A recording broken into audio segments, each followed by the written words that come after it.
First game of the second set goes to Allegro and Wawrinka. And we've been joined by a very special young man here at our commentary position. This is Alan Brint, 11 years old. Alan is a very special tennis fan because he was born with a condition, LCA, that does not allow you to see. And yet I've been told, Alan, and you can tell me, that you are the biggest Davis Cup fan in America. You know more about this than anybody. I don't think that's true. I mean, but I do know I know a little. Okay, and he's modest to boot. Yeah, I was gonna say. All right, so tell me something that you don't think that I know about Davis Cup. Give me an idea. I bet you there's nothing that I can think of. All right, well, I'm gonna give you a second to think about that. As Alan's grandfather, you've grown up around tennis because your grandfather. Okay, wait, hang on. You might not know that the Spain-Serbia tie is starting late this. How about that?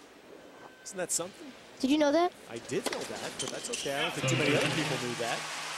Because of excessive winds, right? Yeah.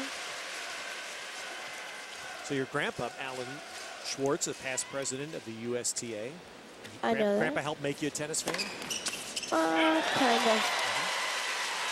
So tell me, Alan, and tell all of us how you follow this when you're here today watching. How do you follow? Well, I'm able to tell based on when they because of course there's announcers there that like say. So it's like every time someone gets a point, I'll know who it is, and I can also tell by the crowd. By the crowd.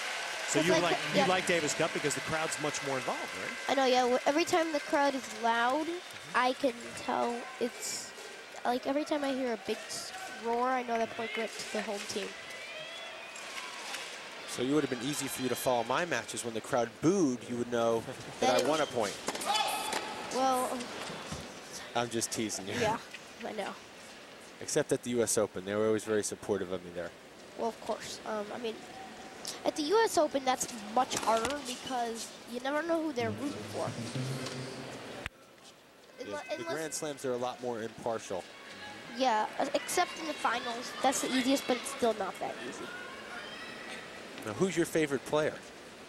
I like James Blake or Andy Roy. I like everyone, actually. Have you had a chance to meet them? No, never. All right. But I want to. Yeah, who would you like to meet? And what question would you like to ask them? Let's just say you have a chance to shake hands with James Blake tomorrow. What question would you like to ask him? Have you ever beaten Nadal on clay? But has he? He has not beaten Nadal on clay, but what he has done is beaten Nadal a few times on hard courts. Yeah, has Not many have beaten Rafa on, you know that, on clay. Of course, very good. Has Roddick ever beaten Nadal on clay? Nope, but he did beat him at the U.S. Open. The Bryans have love 30 here to get up a break. Yves Allegro is really struggling on his serve. He has a bit of the yips. Big opportunity. Up here, yep. 5 doubles now for the Swiss team.